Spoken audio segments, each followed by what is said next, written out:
Hello. Right. I'm going to make a fairly quick video, but about a subject that I've covered before, so it's just clarification really. Before I do that, I promised somebody, is it Nana Boys, that I would show her this. And I said I've used purple, red, gold and silver metallic paint. It's actually a pearlized metallic paint. There you go. Just a very quick look at that one. Okay, so it's my boy. Oh, in another video then. Somebody said I haven't seen Bodie for a while. How was he? Well, look up there, Bode. Who's that? No, who's that there? Here. Here he is. He's fine. Good as gold. That means obviously you can't see me. Right, go on your couch for a minute, darling. Please, good boy. Just for a minute. So yeah, I'm going to make this video fairly rapidly, so you know, slow it down or do whatever you do, you know, pause it, think about it, whatever.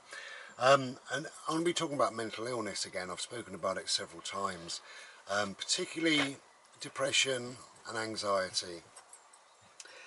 Now, it's different for everybody. The reason why I'm making this video is I've got another message from somebody asking for some help and advice and opinions and things like that. He just said, I want your thoughts on it, really, which is cool, you know.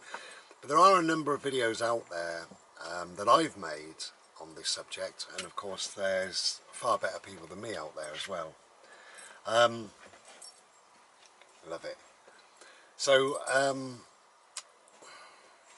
lots to say about it, but I've said it in the other videos really.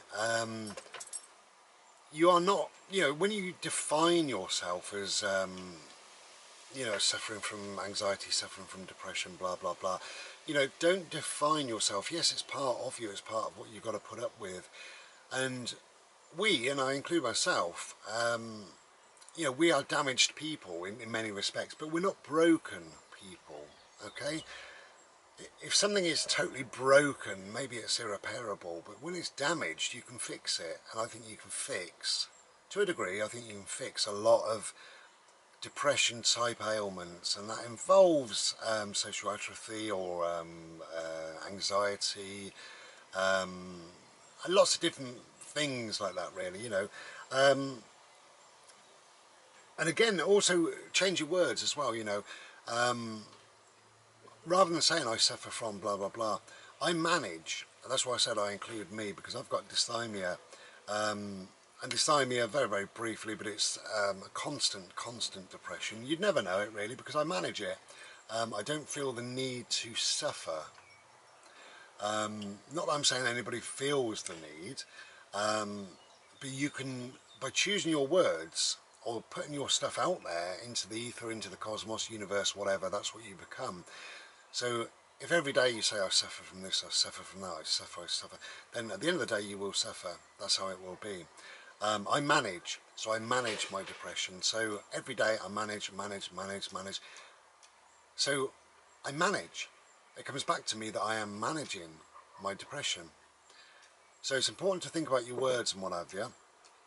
Also, whilst we've still got a National Health Service, it's important to use them, and it's important to get the correct diagnosis for starters, right? Because I do know, and I work in this field obviously, or I have done, a number of people have been diagnosed with certain things and it's actually incorrect, and they've spoken to me and I've said that's wrong, we need to go back, and they've gone back and they've been re-diagnosed with something else, which is what I said in the first place. So it's worth going to your doctor, it's worth getting some things in place, it's worth getting some therapy or whatever, or trying short-term medication. I emphasise short-term really. A lot of doctors won't take it very seriously, so it's worth really pushing it forward and telling your doctor, look, I don't believe you're taking me seriously, this is how I feel, because that'll upset them. If not, you don't have to see that doctor. Ask to see another doctor, a second opinion, whatever. You know, you can take it as far as you want really. So there's lots of help, lots of guidance, all the rest of it out there. Also to use organisations as well, like Mind or the Samaritans if it gets really severe. Citizens Advice actually have a good section now on dealing with mental health, particularly mental health and housing, mental health and work, mental health employment rules, regulations, things like that. So if that's your concern, that's another avenue that you can follow if you wanted to. But I would say to watch your words really, and to start saying, as from today, start saying I am managing this, But look at the good that you can do as well in your life. I don't want to say anything too much about this message because I haven't asked the person really, but you can imagine what people say sometimes. I'm shit at life, and my life's rubbish, and stuff like that. And yet this guy, I pointed out to him, he's got several very, very, very good things in his life really. And I know what it's like with depression. We forget, don't we, just what is out there for us, what we are capable of doing, the good parts of our life, the good points about us. And it gets muddied really with all this stuff about depression really. And again, it is about defining ourselves. Oh, I'm depressive. Maybe you're depressive not all the time. Maybe that glimmer of hope, maybe that 1 second a day, or 1 hour a day, or 1 week in the year that you're okay, maybe that's when you thrive. Maybe you could open yourself up, a moment of clarity, and think, right, okay, where am I going, what am I doing, what am I telling myself, what treatment am I getting, is it working for me, is it beneficial, should I change my doctor, should I go and have a second opinion, should I stop these meds, should I start these meds, should I do more research, should I contact certain organisations, should I reach out? There's lots I think that you can do, and the trouble is with depression, it's a very lonely illness, I would say, and there's a lot of depressed people that sit indoors all day on their own every day. And it's important, if you can, to slowly start breaking out of that. Just slowly, I know it's difficult, but to slowly start breaking out of that, and possibly go to a meeting or two. They are geared up for people like you, and they do understand you're going to be nervous and you can feel awful, and they will make it very short, very comfortable. You'll be made very welcome, and hopefully you'll go again. Now there's other things really that you can do, and there's a thing called Talking Space, which I'm involved in. That's very, very good. And basically what that is kind of remote therapy, if you like, really. You give them a time and a day, and they phone you once a week on a Wednesday at 2 o'clock or whatever, and you have a chat and you see how you're getting on. There's also a mentoring, a kind of a buddy system. It's all out there. I mean, just Google, do your research really, or go to the Citizens Advice, or ask your doctor. In your town, your village, whatever, somebody will be able to pinpoint the mental health unit. They will be able to pinpoint some additional help that you didn't know you could perhaps get. But I would also say try to have some forward goals as well. I live very much in the now, so I'm happy now, just happy today. This will do, right now, this second, the sun's shining, and that'll do, But ultimately, I'm the same as everybody else. I like to have a few little goals. It doesn't matter whether they come to fruition or not for me, not really. I'm not very...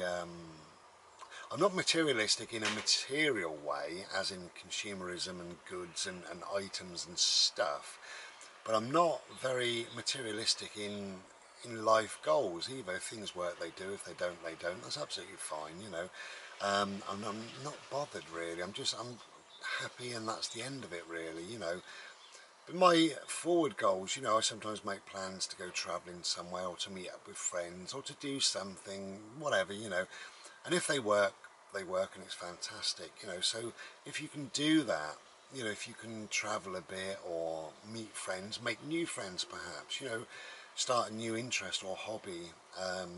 Try and take away from your mind what you're currently thinking about, which is 99% of the time it's about being depressed. And when you're busy doing something else, you're not really depressed, you're busy doing that thing, whatever that thing is, and find that thing, and it'll work for you, it'll find you ultimately.